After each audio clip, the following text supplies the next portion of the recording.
서울 변두리 작은 아파트. 70대 중반의 이은희 씨는 텅 빈 거실을 멍하니 바라보고 있었습니다. 3일 전까지만 해도 이 자리에는 남편 정우진 씨의 병상이 놓여 있었습니다. 말기 암 진단을 받고 6개월을 버텼습니다. 그 6개월 동안 은희 씨는 단 하루도 남편 곁을 떠나지 않았습니다. 30년 전 40이 넘어 재혼으로 만난 두 사람이었습니다.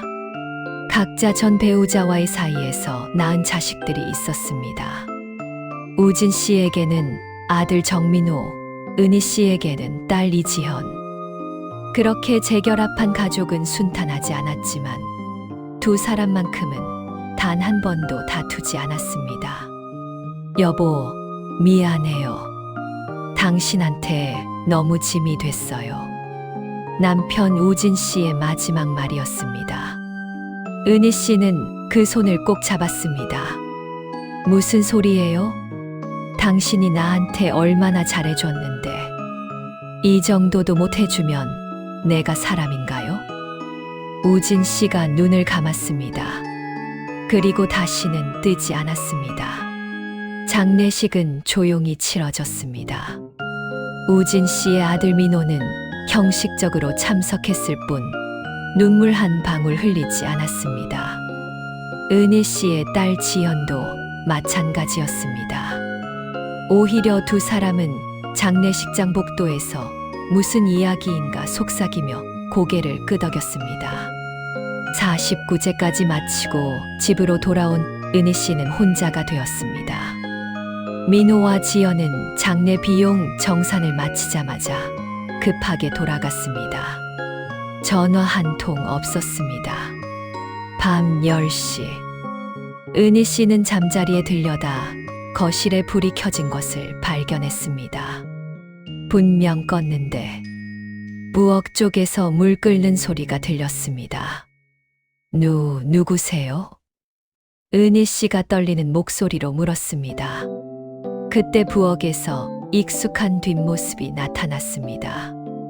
회색 스웨터를 입은 그 모습. 심장이 멎는 줄 알았습니다. 여보, 남편 우진 씨가 돌아섰습니다. 생전 그대로의 모습이었습니다. 다만 몸이 희미하게 투명했습니다. 놀랐어요? 미안해요. 여보, 정말 당신이에요? 나요. 여보, 무서워하지 말아요. 은희 씨는 주저앉을 뻔했습니다. 남편 우진 씨가 재빨리 다가와 부축했습니다. 그의 손길이 느껴졌습니다. 환영이 아니었습니다. 꿈이 아니에요? 꿈 아니에요. 진짜 나예요. 어떻게 당신 돌아가셨잖아요? 나도 잘 모르겠어. 그냥 눈을 떠보니 당신 옆에 있더라고. 장례식장에서도 49제 때도 계속 당신 곁에 있었어요. 우진 씨는 설명했습니다. 자신이 왜 돌아왔는지는 모르겠지만 은희 씨만 자신을 보고 들을 수 있다는 것. 그리고 무언가 할 일이 남아서 떠나지 못하는 것 같다고 했습니다. 당신이 혼자 남겨져서 걱정돼요. 아무래도 내가 지켜줘야 할 것 같아요. 은희 씨는 남편의 손을 꼭 잡았습니다. 따뜻했습니다. 이것이 꿈이든 현실이든 다시 만날 수 있다는 것만으로 감사했습니다. 그날 밤부터 우진 씨의 영혼은 매일 밤 나타났습니다. 낮에는 어딜론가 사라졌지만 저녁 8시만 되면 어김없이 나타나 은희 씨와 함께 시간을 보냈습니다. 드라마를 보고 차를 마시고 옛날 이야기를 나누었습니다. 죽음이 두 사람을 갈라놓지 못했습니다. 그로부터 일주일 후 민호와 지연이 함께 찾아왔습니다. 평소와 달리 두 사람의 표정이 진지했습니다.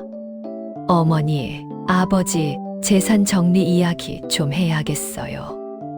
민호가 가방에서 서류를 꺼냈습니다.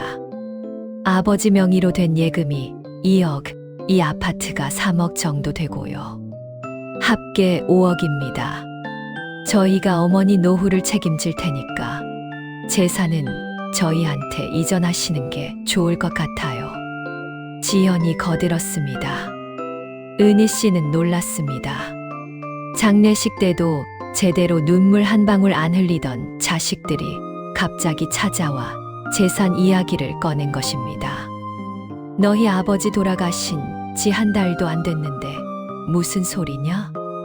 어머니, 현실적으로 생각하세요. 어머니 혼자 이 큰 돈을 관리할 수 있겠어요? 사기라도 당하면 어떡하려고요? 맞아요. 어머니 나이도 있으시고 요즘 보이스피싱도 많잖아요. 저희한테 맡기시는 게 안전해요. 은희 씨가 단호하게 고개를 저었습니다. 싫다.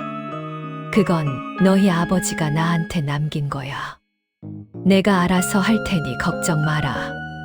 민호와 지연의 얼굴이 굳었습니다. 예상보다 어머니가 호락호락하지 않았습니다.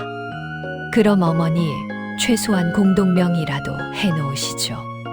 혹시 모를 상황을 대비해서. 필요 없어. 돌아가라. 결국 두 사람은 빈손으로 돌아갔습니다. 하지만 그들의 눈빛은 포기하지 않았다는 것을 말해주고 있었습니다. 그날 밤 남편 우진 씨가 나타났습니다. 그의 표정이 심각했습니다. 여보, 민호와 지연이 위험해요. 알아요. 오늘 재산 달라고 왔어요. 그것만이 아니야.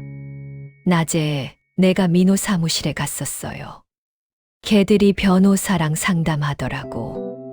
당신을 치매 판정받게 해서 후견인 신청하려고 해요.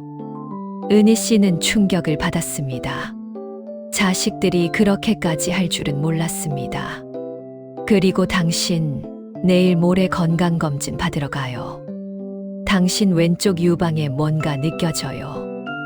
아마 혹일 거야. 유방에? 나는 아무 이상 없는데. 나를 믿어. 꼭 가봐요. 초기에 발견하면 문제 없어. 다음 날 은희 씨는 병원에 갔습니다. 유방 초음파 검사 결과 1cm 크기의 악성 종양이 발견되었습니다. 초기였습니다. 부인, 정말 다행이에요. 조금만 늦었어도 큰일 날 뻔했어요. 어떻게 알고 오셨어요? 의사의 말에 은희 씨는 대답할 수 없었습니다. 남편의 영혼이 알려줬다고 말할 수는 없는 노릇이었습니다. 수술은 성공적이었습니다.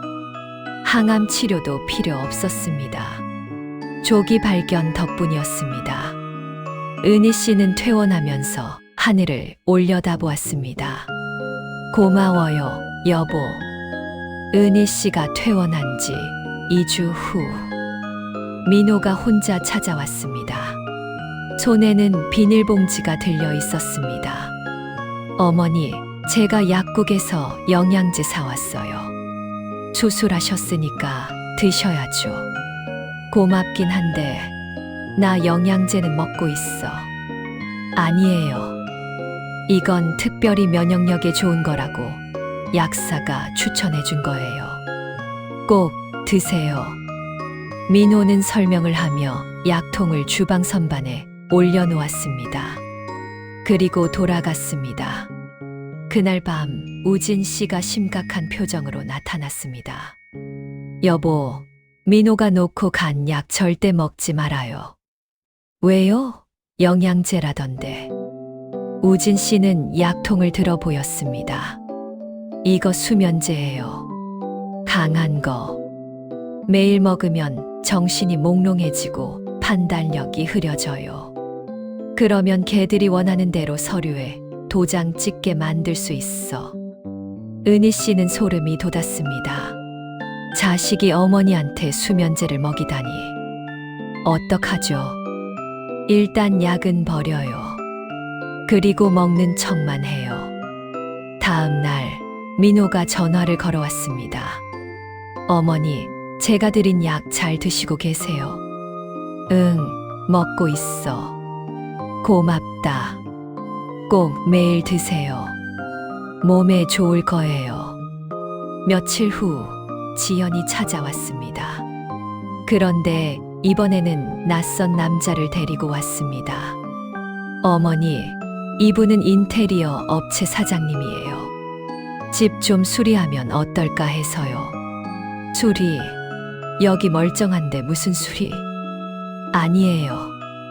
벽지도 오래됐고 화장실도 고치고 그리고 어머니 안전을 위해서 CCTV도 설치하려고요. CCTV? 그건 왜? 요즘 노인 혼자 사시는 집에 도둑도 많이 든대요. 어머니 안전을 위해서예요. 은희 씨는 거절했지만 지연은 이미 계약금을 냈다며 다음 주에 공사한다고 일방적으로 통보했습니다. 그날 밤 우진 씨가 분노에 찬 얼굴로 나타났습니다. CCTV는 당신을 감시하려는 거예요. 24시간 당신 행동을 녹화해서 이상한 모습을 증거로 만들려는 거야. 그럼 어떻게 해요? 설치는 하게 둬요. 대신 당신이 평소처럼 정상적으로만 행동하면 돼요. 나랑 대화할 때는 소리 내지 말고 속으로만 하고. 일주일 후 공사가 시작되었습니다. 거실, 부엌, 침실에 CCTV가 설치되었습니다. 지연은 엄마를 위한 거라고 했지만 은희 씨는 알고 있었습니다. 이건 감시용이라는 것을. 그날 이후 은희 씨는 조심했습니다. 우진 씨와 대화할 때는 입을 움직이지 않았습니다. 속으로만 말했습니다. 다행히 우진 씨는 마음의 소리도 들을 수 있었습니다. 하지만 낮에 혼자 있을 때는 실수가 나왔습니다. 습관처럼 우진 씨 이야기를 했습니다. 여보, 오늘 날씨 정말 좋지? 물론 대답은 없었습니다. 우진 씨는 밤에만 나타났으니까요. 하지만 은희 씨는 남편이 어딘가에서 듣고 있을 거라 믿으며 혼잣말을 계속했습니다. 문제는 이것을 이웃이 목격했다는 것입니다. 아파트 복도에서, 마트에서, 공원 벤치에서 은희 씨가 혼자 웃으며 대화하는 모습이 여러 번 목격되었습니다. 그리고 민호와 지연은 CCTV 영상을 확인했습니다. 어머니가 텅 빈 거실을 보며 웃고 빈 의자를 바라보며 뭔가 말하는 모습. 그들이 원하던 증거였습니다. 어느 날 지연에게 전화가 왔습니다. 같은 아파트 단지에 사는 지연 친구였습니다. 지연아, 너희 어머니 요즘 이상하시다. 혼자 허공 보고 웃으면서 대화하시던데 괜찮으신 거야? 지연은 즉시 민호에게 전화했습니다. 두 사람은 바로 은희 씨 집으로 달려왔습니다. 그날도 은희 씨는 거실에서 우진 씨와 이야기하고 있었습니다. 민호와 지연이 갑자기 문을 열고 들어왔습니다. 우진 씨의 모습은 그들에게 보이지 않았습니다. 어머니, 지금 누구랑 이야기하세요? 응, 너희 아버지랑 이야기하고 있지. 민호와 지연이 서로 눈빛을 교환했습니다. 거실에는 은희 씨 혼자뿐이었습니다. 어머니, 아버지는 돌아가셨잖아요. 알아. 그래도 매일 밤 오셔. 지금도 여기 계시네. 어머니 정신 차리세요. 아버지는 안 계세요. 은희 씨는 당황했습니다. 우진 씨가 옆에 서서 자신의 손을 잡고 있는데 아이들은 왜 못 보는 걸까요? 야, 너희 눈이 이상한 거 아니냐? 너희 아버지 여기 계시잖아. 민호가 한숨을 쉬었습니다. 어머니, 병원 가보셔야겠어요. 요즘 이상하시다는 얘기 많이 들었어요. 그날 밤 우진 씨가 말했습니다. 여보, 애들이 당신을 정신과에 데려갈 거예요. 조심해야 해. 그럼 어떡하죠? 나는 당신이 보이는데 내가 있잖아요. 내가 지켜줄게요. 며칠 후 더 충격적인 일이 벌어졌습니다. 은희 씨가 은행에 갔더니 계좌 잔액이 5천만 원이나 줄어 있었습니다. 무슨 일이죠? 제가 돈을 뺀 적이 없는데요. 은행원이 거래 내역을 확인했습니다. 부인 명의 카드로 지난주에 2번 인출됐네요. 각각 2천만 원, 3천만 원씩. 은희 씨는 기억이 없었습니다. 그런 돈을 뺀 적이 없었습니다. 집으로 돌아온 은희 씨는 지갑을 뒤져봤습니다. 현금 카드가 사라져 있었습니다. 그때 남편의 영혼이 나타났습니다. 지현이가 가져갔어. 지난주 왔을 때 당신 지갑에서 몰래 빼갔더라고. 나는 봤는데 막을 수가 없었어요. 은희 씨는 눈물이 났습니다. 딸이 엄마 돈을 몰래 훔치다니. 은행에 신고해요. 카드 정지시키고, 그리고 비밀번호도 바꿔. 은희 씨는 바로 은행에 연락했습니다. 카드를 정지시키고 비밀번호를 모두 변경했습니다. 다음 날 지연에게서 화가 난 전화가 걸려왔습니다. 어머니, 왜 카드 정지시키신 거예요? 내가 내 카드로 몰래 돈 뺐잖아. 5천만 원이나. 그건 어머니한테 말씀드리려고 했어요. 급하게 돈이 필요해서. 도둑질이잖아. 내 허락도 없이. 어머니, 어차피 나중에 다 제거될 거잖아요. 뭘 그렇게 예민하게. 은희 씨는 전화를 끊어버렸습니다. 자식들의 본 모습이 드러나고 있었습니다. 일주일 후 민호와 지연은 정신과 의사를 데리고 왔습니다. 은희 씨를 설득해 상담을 받게 했습니다. 어머니, 최근에 돌아가신 남편분이 보이신다고요? 의사의 질문에 은희 씨는 솔직하게 대답했습니다. 네, 매일 밤 와요. 저랑 이야기도 하고 차도 같이 마셔요. 의사는 고개를 끄덕이며 기록했습니다.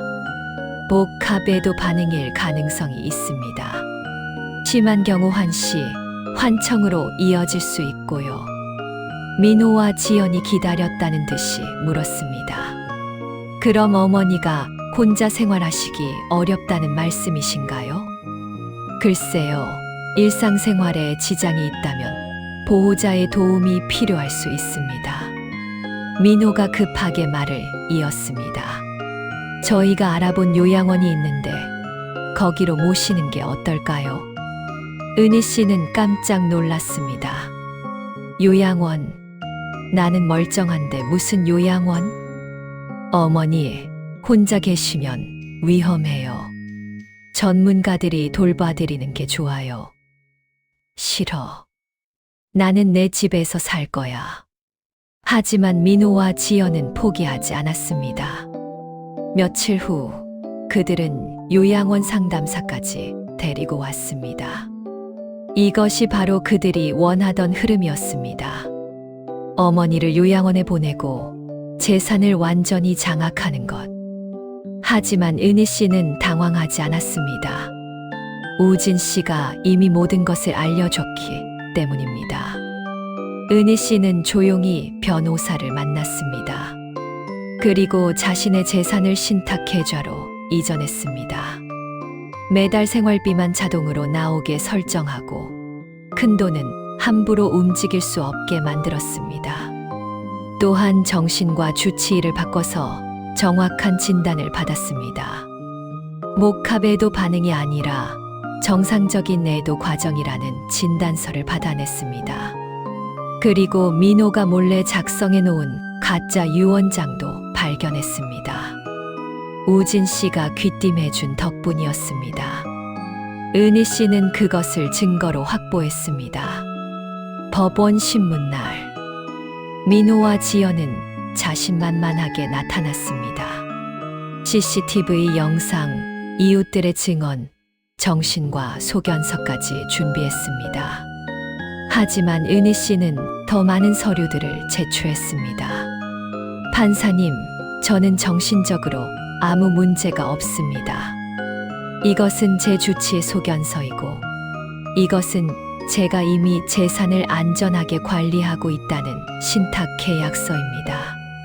그리고 이것은 제 딸이 제 카드를 도용해 5천만 원을 인출한 은행 기록이고, 이것은 제 의부자들이 몰래 작성한 위조 유언장입니다. 판사는 서류들을 꼼꼼히 검토했습니다. 민호와 지연의 얼굴이 새하얗게 질렸습니다. 신청인들, 어머니께서 이미 재산을 적절히 관리하고 계신 것으로 보입니다. 오히려 신청인들이 부정한 방법으로 재산을 탈취하려 한 정황이 보이는군요. 후견인 신청은 기각합니다. 그리고 카드 도용건과 문서 위조건은 별도로 수사 의뢰하겠습니다. 하지만 판사님, 어머니가 죽은 사람이 보인다고 하세요. 그것만으로는 법적 무능력을 판단할 수 없습니다. 기각합니다. 민호와 지연은 완전히 패배했습니다. 아니, 애초에 승산이 없었습니다. 어머니는 이미 모든 것을 알고 완벽하게 준비하고 있었습니다. 법원을 나서면서 은희 씨가 차갑게 말했습니다. 너희 아버지가 살아계실 때는 이러지 않았지. 돌아가시니까 이제 나한테 이러는 거냐?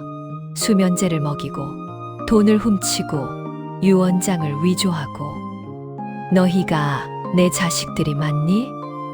어머니, 앞으로 연락하지 마라. 나는 혼자서도 잘 살 수 있어. 아니, 혼자가 아니지. 너희 아버지가 지켜주고 계시니까. 은희 씨는 돌아섰습니다. 민호와 지연은 아무 말도 할 수 없었습니다. 그날 밤, 죽은 남편 우진 씨의 영혼이 환하게 웃으며 나타났습니다. 여보, 정말 잘했어요. 앞으로도 그렇게 자신을 지켜야 돼요. 당신 덕분이에요. 당신이 미리 알려줘서 준비할 수 있었지. 수면제도, 카드 도용도, 가짜 유언장도. 두 사람은 차를 마시며 조용한 시간을 보냈습니다. 하지만 우진 씨의 표정이 점점 어두워졌습니다. 여보, 왜요? 이제 내가 떠나야 할 것 같아. 은희 씨의 손에서 찻잔이 떨어질 뻔했습니다. 무슨 소리예요? 왜요? 내가 여기 남아있던 이유가 있었던 것 같아요. 당신을 지켜주는 것. 그 일을 끝냈어. 이제 당신은 안전해. 아니에요. 아직 안 돼요. 당신 없으면 나는 괜찮아. 이제 당신은 혼자서도 잘할 수 있어. 오늘 법정에서 봤잖아요. 당신은 강한 사람이야. 남편 우진 씨는 은희 씨의 손을 잡았습니다.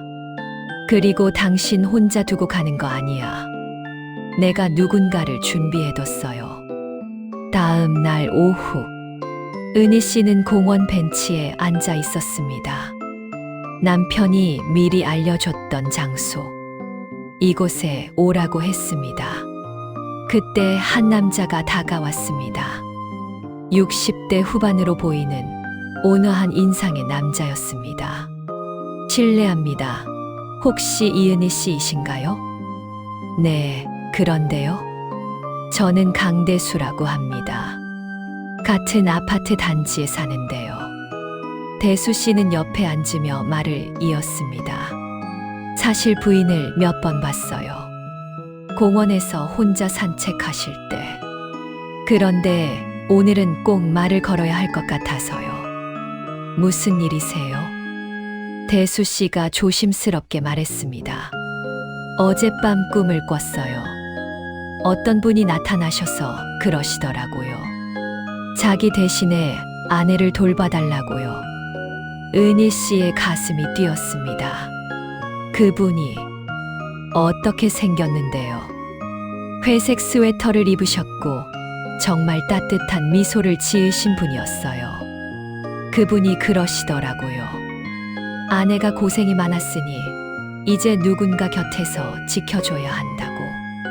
은희 씨의 눈에서 눈물이 흘렀습니다. 남편 우진 씨였습니다. 분명히 남편이었습니다. 저도 3년 전에 아내를 잃었어요.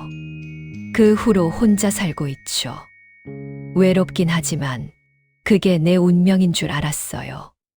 대수 씨가 은희 씨를 바라보았습니다. 부인도 최근에 남편을 여의으셨다고 들었어요.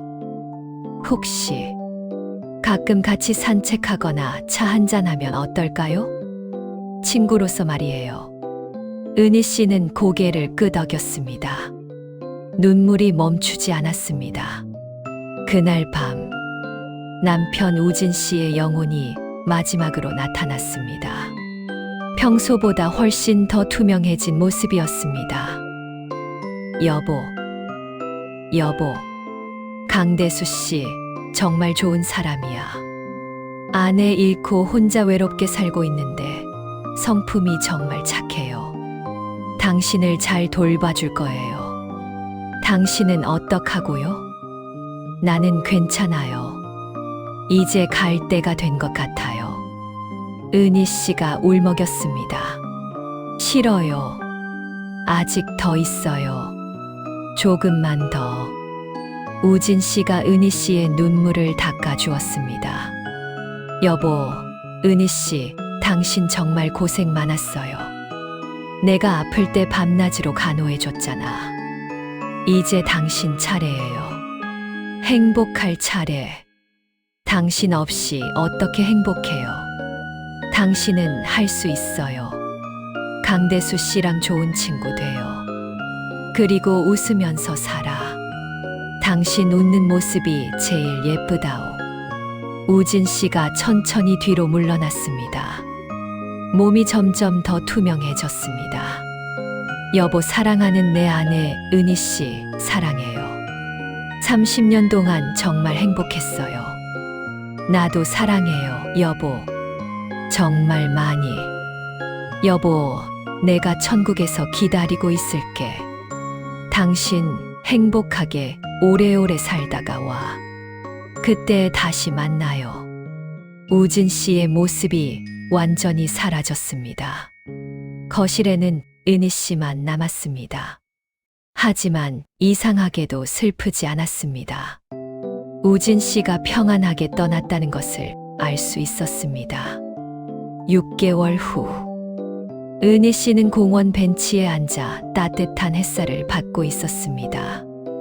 옆에는 대수 씨가 함께 앉아 있었습니다. 오늘 날씨 정말 좋네요. 그러게요. 산책하기 딱 좋은 날이에요. 두 사람은 천천히 일어나 나란히 걸었습니다. 친구로서, 동반자로서. 은희 씨는 고개를 들어 하늘을 바라보았습니다. 여보, 나 지금 괜찮아요. 고마워요. 그리고 천국에서 편히 쉬어요. 언젠가 만나요. 하늘에서 따뜻한 바람이 불어왔습니다. 마치 대답하는 것처럼.